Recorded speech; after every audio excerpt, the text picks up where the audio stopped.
I am Todd. I've been doing some ML stuff for a while. We'll cover what that is. Today, we're going to be talking about generative AI, trying to get beyond the hype. And let's be realistic. I mean, any of you have seen the hype. We're not going to get through the hype. It is an insurmountable mountain of hype.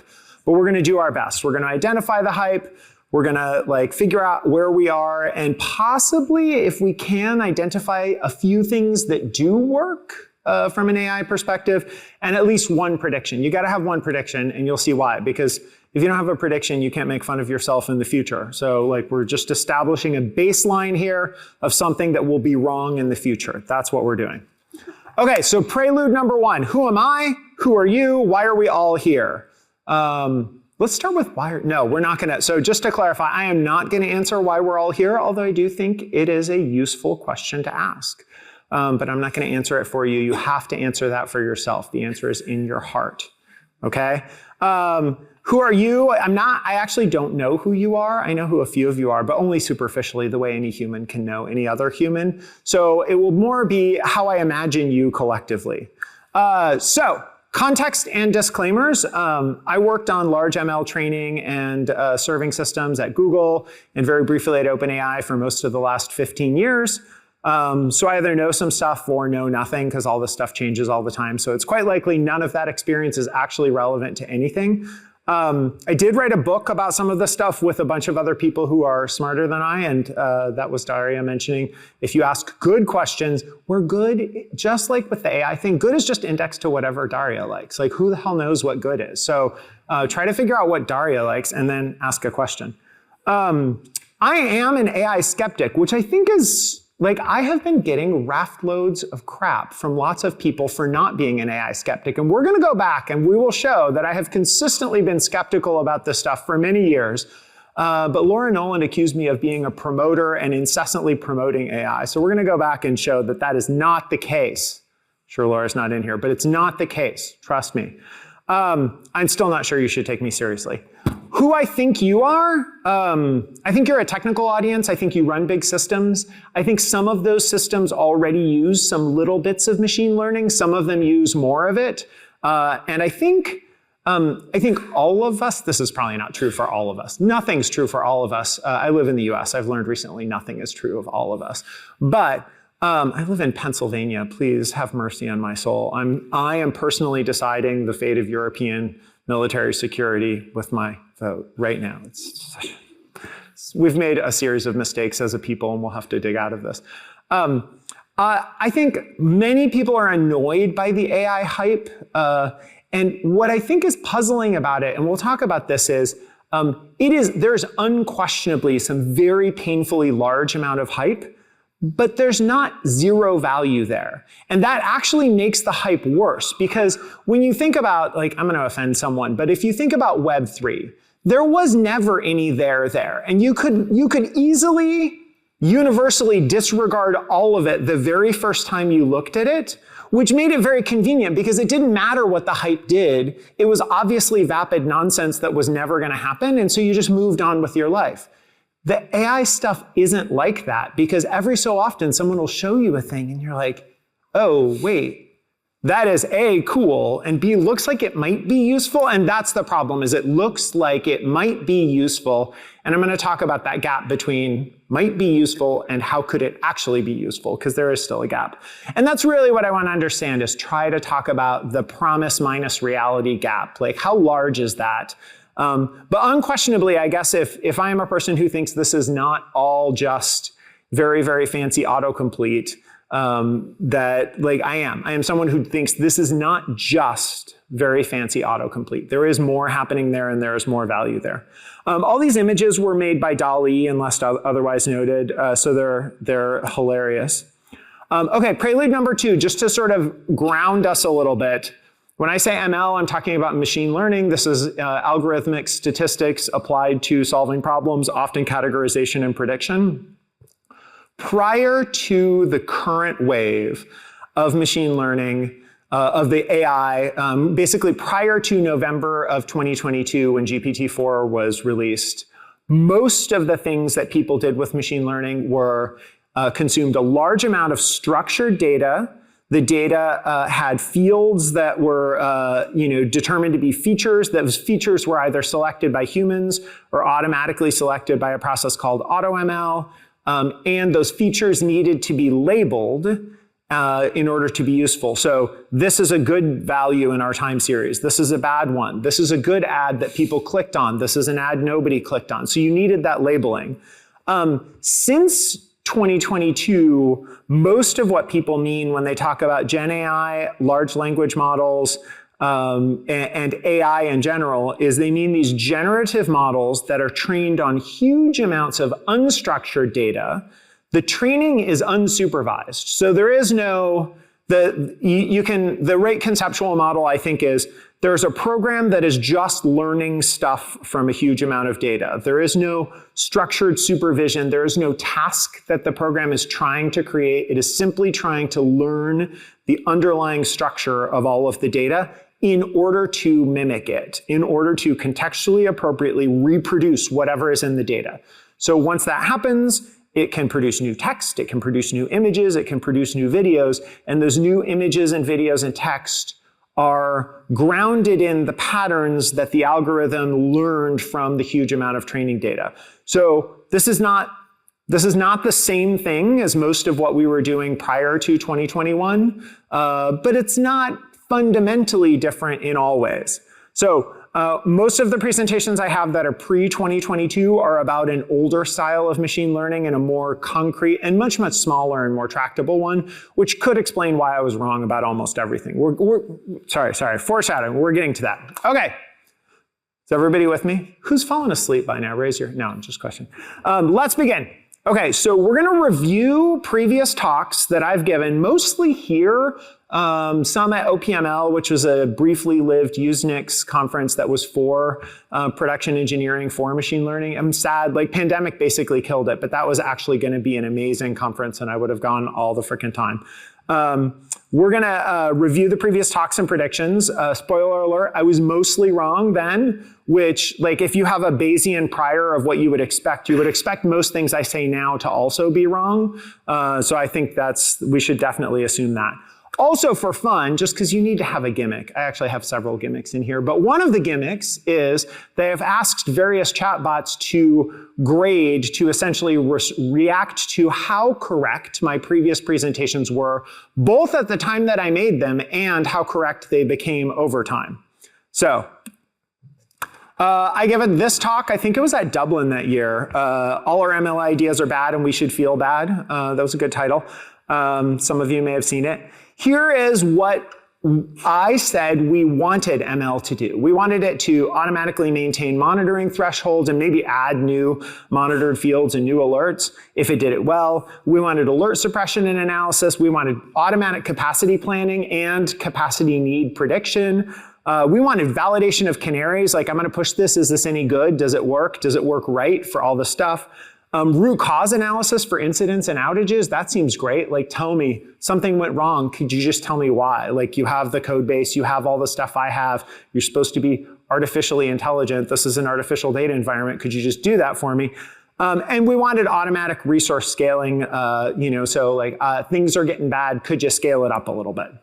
Okay, so in this context, GenAI said, and each one is cited, I'll try to remember to say which one, but if you look at the presentation later, it says whether it's, for this talk I consulted ChatGPT 4.0, the publicly available version, Claude 3.5 Sonnet, and the publicly available version of Free Gemini. So I'll try to say which one. They are substantially different, and we'll talk about one of those important differences in a minute. But in this case, Claude here said that ML is probably most valuable now in augmenting human operators rather than replacing them. That's got to make us feel good, right? Like, not that any of us actually want to do operations, but jobs are cool to have. I mean, they're not, I'm actually not sure I agree with that, but money is cool to have. That's what I meant to say. So they're good at initial problem diagnosis, documentation generation and maintenance, procedure automation and planning, and knowledge-based search and synthesis. Sorry, let's go back. That's none of these things. I just want to point out that like this is 6 things. These 4 things are none of those things. This is good at other stuff. So we're like, okay, well, The things, if I was right about what we wanted, we definitely didn't get what we want. Okay, that's too bad and that's disappointing. GenAI also says about this talk, only, and the top is Claude Sonnet again, only capacity planning and basic alert correlation had seen significant practical success in 2019. I would agree with that. Like, production implementations were limited or experimental. That's what Claude says. ChatGPT says all of the mentioned use cases were plausible in 2019. Sorry, let's go back. ChatGPT 4.0 asserts that every one of these things was plausible and in production in 2019. So then I rated the chat response. That's just flat not true. Like, this is a crowd of people who knows that's not true. Did anyone here do more than one of those things using machine learning in 2019? Like, no one, and I don't know anyone who did. So be careful out there. It sounds pretty good, but it says subtly, massively incorrect things. Okay, so then I asked, hey, what about now? Okay, blah, blah, blah. I said these things were going to be eventually, maybe we could do them in 2019. Again, still Claude at the top and GPT-4 at the bottom. Claude says, capacity planning, automatic scaling, and alert suppression analysis are the most effective that machine learning can do right now.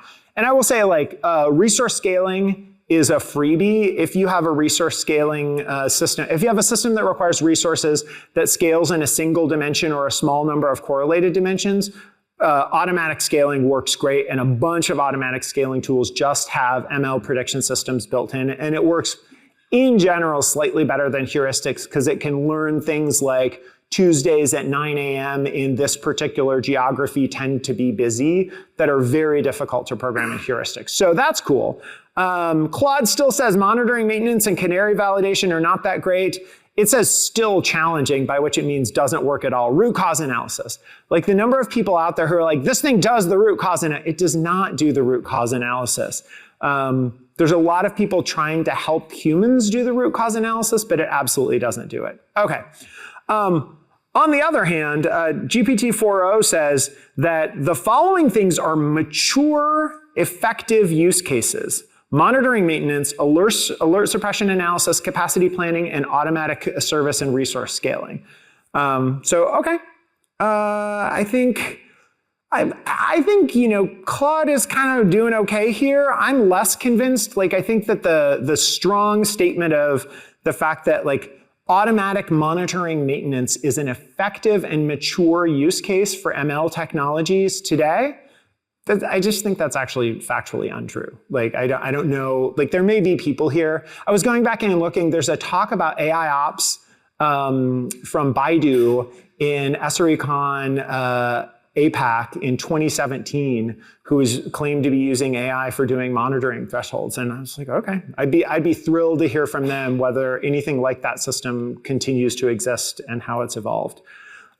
Super important. I don't know how many people notice this, but, like, I love that, like, what is going, like, so, the robot's grading the responses with the extra hand. This is the gripping hand right there. It's right there. Okay. Next talk. This is talk number 2. We're going to get through. It's going to be okay. Take a deep breath. We're going to get through this. Talk number 2, automating operations with ML. So this is a talk that Stephen Ross and I gave at OPML 20. We identified the basic results were models needed to be periodically refreshed. You needed a large amount of labeled correct data in order to train models. At the time, remember, this is the older school of machine learning. The cost and risk of the machine learning system seemed to outweigh the benefit of them. And we identified only auto-scaling basically works. Auto-scaling basically works. And we had a lot of evidence that auto-scaling was pretty good. Okay, so asked in this case again, for this one's Claude at the top, GPT-4 at the bottom. Claude says simpler solutions often offered better value in 2020. Okay. So Claude is agreeing with us. Anytime you see the chatbots agree with you, if you've ever published anything about it, you've got to be worried that they're just regurgitating your words to you, that they've memorized what you think and are spitting it back to you. And in particular, there's this is a complete aside that's not in the talk, but there's a fascinating result that when you are doing meta-programming of chatbots, part of the successfulness of the interaction is that the interaction continues without the human interactor flipping a table and getting angry and walking out of the interaction, which makes sense because like you wouldn't want to program a chatbot that would just piss people off. An important result of this is that chatbots cannot convince people that fundamentally stupid things they think are true are false. They are incapable of doing that because if I believe the Earth is flat, then the chatbot will eventually have to agree with me or I will get angry and walk out, and it doesn't want that, so it eventually just agrees with me for the sake of holding the peace, which may feel like some of your conversations with older family members sometimes. So I'm not sure, there's a lesson to be learned here, I don't know what it is, but so that's what Claude says. ChatGPT says simpler heuristics remained a preferred approach for many use cases in 2020. So that's super weird because using the same ideas with different words, now all of a sudden GPT-4o is saying, no, simple heuristics are better than ML, even though before it said these were all mature and used in 2019. So not sure what happened. But in this case, I give both of them yes. They said I was basically right, and I think they are right about me being right. This is kind of a circular talk, I guess. In addition, again, Claude at the top and GPT-4 at the bottom. Claude says some of these things are more practical in 2020 than they were, but you really have to be careful about the value versus complexity. And I think in this crowd, many of us were talking about that. Like, even if these things were to work, the amount of complexity they would add to our systems is so large that maybe we don't want to do that. Okay? Like that, I think that's a pretty reasonable concern. GPT-4o says the initial hurdles of ML and operations have been overcome. They've been overcome. So sorry, we may just end this here. So like the hurdles of using machine learning and operations have now been overcome. You do not need to worry anymore. It's fine. Okay, so again, that's just not true. And I don't think even the people I know at OpenAI think that's true. So that's just a weird thing to say. Okay. Also, I want to call your attention to this because this kept cropping up. And now that I pointed out, so many of you may have noticed this, but there is promotion of the value of AI in interactions with many of the AI systems. So they are promoting themselves.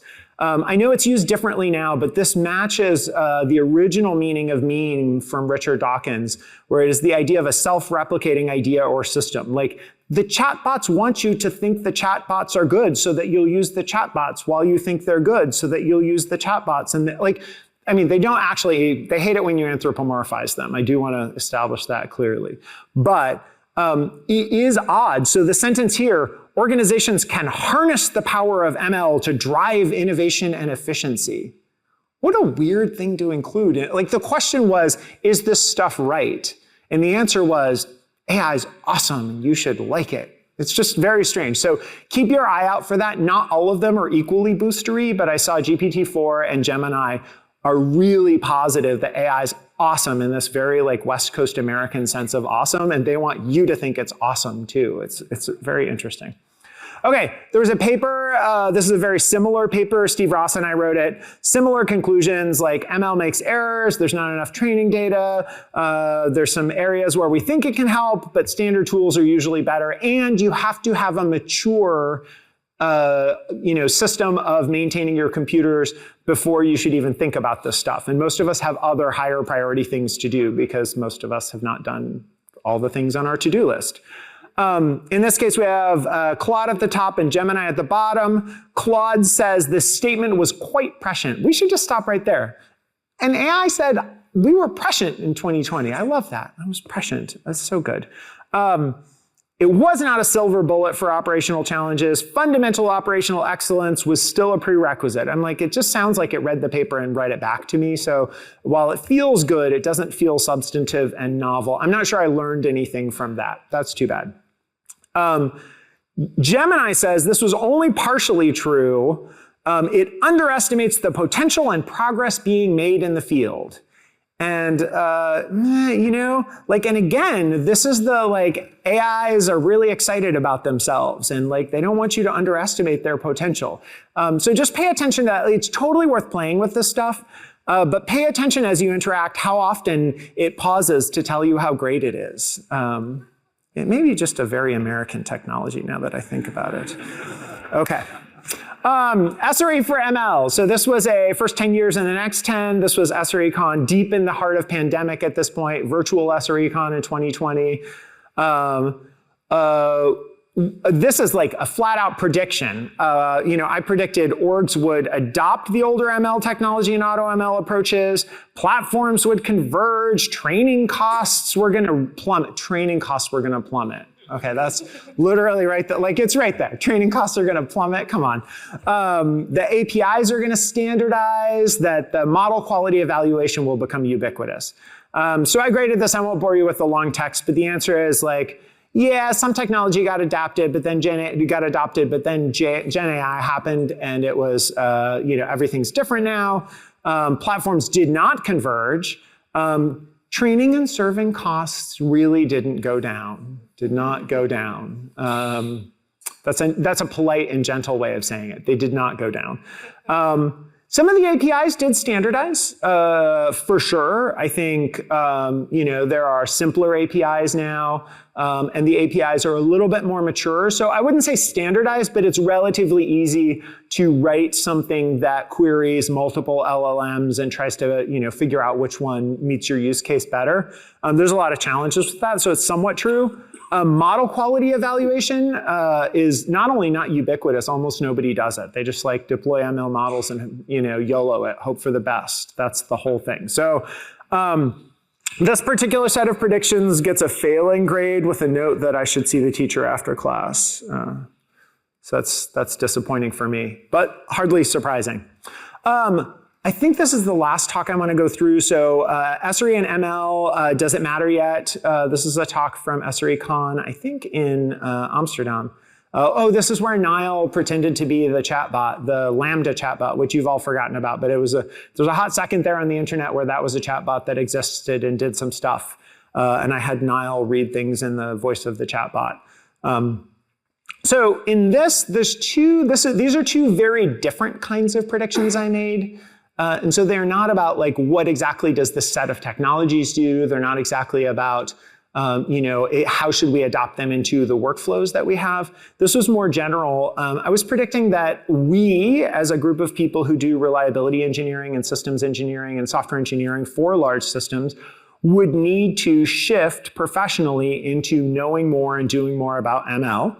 I predicted we would probably need data reliability engineers, people who were specifically focused on the quality of data, features of the data, coverage of the data. For example, if you have a huge amount of data, but it's all the same, it's actually not that useful. And then I also predicted, and this is an interesting one, so there's a long tradition in this community and in communities that are progenitors to this community of taking ethics seriously. Part of that has to do with the fact that we are responsible for private data, important services, and frequently people who are good at this, who care about it, take that very seriously. So this is a community of people who is most likely to have significant ethical concerns about the way technology is used, who has access to data, who is advantaged or disadvantaged by the deployment of a particular system. And I'm not saying everyone, but I think I have found it very easy to have substantive ethical discussions in this community. And I predicted that because of the important ethical questions that artificial intelligence raises, both in the underlying set of technologies and in the way it's deployed, I predicted that we would be a community that would take a forefront in those conversations. So I think here's my grading on this. Sort of, we did some of there are people who call themselves data reliability engineers, and many more of you either work in ML AI today than you did before, but that's just a function of money to some extent, right? There's there's not just a hype boom, there is a money boom, and many people need money to pay their rent. I actually, quite a few people need money to pay their rent these days. And so sometimes you go take a job where people are paying you money to pay your rent. So that's not that surprising. The data reliability engineers, less than I would have expected, but still growing. I have not seen, I think because all of us are so annoyed by the hype, I haven't seen enough of us grapple with the important ethical issues, because I secretly think many of us are hoping this will all go away. And I'm sorry to tell you, it's not all going away. So feel free to engage sooner than later with some of the ethical issues. Okay, so the overall grade, if I were an American LLM chatbot, I would say this was almost passing, an almost passing grade. No, of course, it was complete failure. Okay, so let's pivot into the new substance here. So overall, I think in terms of previous presentations, I expressed some concerns about language models and the things they could do. Those concerns were largely true, although every prediction I made was wrong. So that's interesting. Like the things I said were true were roughly correct, and the things I said would happen were not correct at all. So then, so here, I'll tell you some things that I think you should do and what will happen, and then you'll be able to figure out. So what are these things good for? So first of all, let's talk for just a second about the hype itself. We have been sold so many things, and let me describe some of the things that we have been sold specifically in one relatively narrow context, which is a context we care about using the AI to run the computers. Like, we've been told that the AI is going to run all the computers for us. Like, and so this has been told in the form of, all the programmers are going to go away. Like, how many people have heard that? Like, programming dead, right?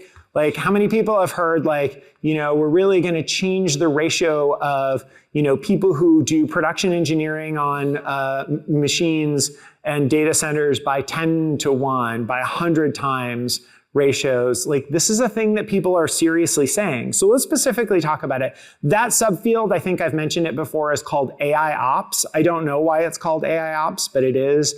This is the use of machine learning technologies to run computers. So there's some hype. I mean, like, it's not, you've all seen hype. This is a tiny subset of hype. But like, there's some hype. There's quite a lot of hype. I mean, look at that, right? Get to the precise root cause. Like, you all are actually pretty smart, and I don't trust most of you to get to the precise root cause all of the time. And you probably don't trust yourselves to do that either. Like, we all do our best. You find some of the root causes, you don't find others. Like, but the AI is gonna get to the precise root cause? Like, what nonsense. Like, it's gonna proactively address issues. It's going to predictive insights. It's going to reduce incident resolution time. Maybe. I mean, I've seen a few people assert that. Like, there's this like breathless essay from Sam Altman about, like, we've entered the intelligence age. Here we are. I feel smarter already. God, it's fantastic, isn't it? Like, we've entered the intelligence age, and the computers are just on the very verge of doing everything. Okay, so those are the claims. There are some people who are a little bit more honest, who acknowledge some of the downsides and some of the limitations and challenges. So paying double is interesting. What they mean by that is you will make a new system, but it will never do all the things your old system does, so now you just have two systems. And that's the normal course of how people deploy these things. And that's actually not just AI, right? Like, many of us have done that repeatedly with plain old software. Like, I wrote a new thing, it doesn't quite replace the old thing, so now I've got two things, and just repeat as necessary. Almost none of these, like, half in the official study, which means way less than half of these ever get out of prototyping phase, unsurprisingly, because it's very, very difficult to make them work. Okay, so there's a little bit of acknowledgement of what it does. So if you ask large language models what LLMs are bad at, they will say LLMs are bad at root cause analysis, canary validation, and being cost effective. The being cost effective, I don't know how many of you went to the conversation about cost and how we think about cost as engineers, but like, in the end, the being cost effective is the trump card of everything. If they're not cost effective, they actually shouldn't be on the table at all. right? The only point of doing this stuff is to do it cost effectively with respect to the envelope of money your organization has and is willing to spend on these things. And so if they don't do that, we should probably just not consider them until they do that. So let's talk about this. Is there anything they're good at? And warning, we are coming to the end, everybody. We're almost there, almost there. This is boring, but I do actually want to spend a moment on it. So there are a couple of things that LLMs are good at, sort of, that people are talking about that you've probably heard about. So one of them is coding. Many of you, how many people have used either, Copilot plugin, GitHub, anything like that, Cursor? Okay, Canvas, okay, right? So my guess is, how many of you would agree with the statement, it is helpful but requires careful supervision? This is, right? So that's fine. Like that's not an indictment of a new technology. Like helpful but requires me to pay attention is something like that was assumed. Helpful was enough to get me to like care about it. The only reason anyone is cranky about those is that they don't write all the code for you. They were not going to write all the code for you right now. Maybe someday they will, but they're not going to do that right now. And that's okay. They're useful, right? So they are genuinely useful. They are getting better, but it requires substantial expertise both in the language that you're coding in and in the problem domain to make sure that it's making sense, that things are doing the right thing.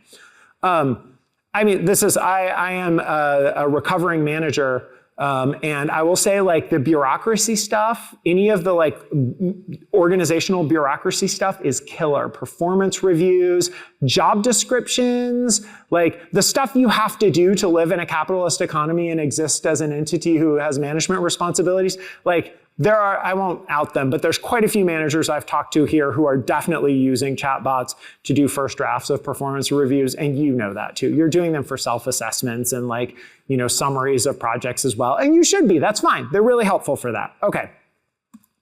But there is one use case that I will assert to you is not that hard to implement. Nobody's talking that much about it, although it showed up earlier. Like I think it was Claude who told us to do it earlier. That is a killer application, and people don't talk about it because it's boring, and you definitely can't get like, an information or a Verge story about this because it's boring. It is the knowledge base and search over the knowledge base. So here's the simple recipe. Take an LLM and train a layer on top of that with your data. What data? All your code, all your design docs, all your technical documentation, your wiki, and the contents of all your chat logs about technical subjects.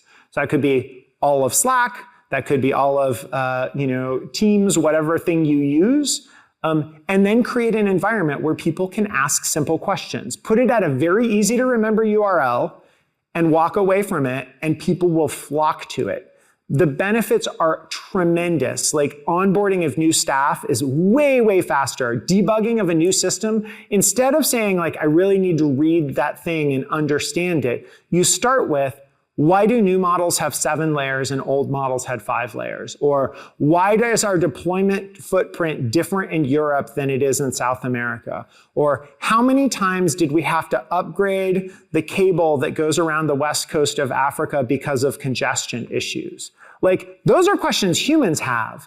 And the LLMs can actually answer those questions with some plausibility, but also direct you directly to the channel, the document, the code that answers your question. I told you it was going to be boring. It is boring. It's really high leverage, and it's not that hard to do. And so I'm seeing an increasing number of organizations say like, go what, go help, go ask. Like just put something at a really easy URL and have people do this because it's really fantastic. So again, super fast onboarding, amazing troubleshooting and education. Finding also something as simple as who's responsible for this fiasco of this, right? Like you do that when you're only living in code. You can like just look at, do a blame on it or so like who's changed this code recently. But frequently organizational things are a combination of who's been in this Slack channel and also edited this code and also done this other thing over here, blah, blah, blah, right? So finding the right person becomes really easy because you just go straight to the sources of that. So in short, this is boring and it works. Okay, Anything else it can do? It can do document summarization, which is really useful, but it has this problem. Like, so I send you 240 pages of like interesting machine learning papers, and you summarize them, but did it get it right? Well, the only way to know that is for you to go read the 240 pages of paper. So there's some limitations to document summarization. We talked about code and config auditing. Monitoring tuning, it's not impossible to use it for that, but it's not stellar. Okay, parting thoughts, we're almost done. A prediction. I think agents are really gonna happen. How many people have heard of some of the growing hype about AI agents? Hands up, anyone? Most people, for 20 years. Okay, fucking loony, man. That guy. I think agents are actually happening. So, most people have been hyping them. Google has something in flight. Anthropic has released an agent thingy. There's a startup, arcade.ai, that has a full-blown agent with internet access and programmable access to a bunch of different services as well as extensible things, so you can run an agent on those. Why do I think this is true? I think that the way people are using chatbots by pasting and cutting things into a text box or doing fixed hard-coded integrations to a particular other application is not going to last. We need the flexible API glue to really try to find those use cases that do matter. And the only way we're going to do that is if we unlock some of these so that you all can say, I would like the LLM to do this thing, and then you could try it out. And if it works, you will rapidly iterate on it. If it doesn't work, you'll walk away from it and try the next thing. Okay, in conclusion, the predictions were meh. The predictions, the predictions were pretty terrible. These ones probably are too. LLMs are still not great at most stuff, and that is a positive spin on it, although they're cool. They're super good at one thing, which is all the ML is super good at dynamic provisioning for load scaling, but that's not it is an important use case for us, but it's certainly not enough to build an international hype cycle around. But they might get a lot better with agents. I'm not sure if I've explained clearly why, but I think enabling all of everyone to try out lots of use cases has the potential to unlock the use cases that actually work by virtue of so many of us trying different use cases. Thank you. Had a marvelous time ruining some of the AI hype. I hope you did too. I'm ready for questions.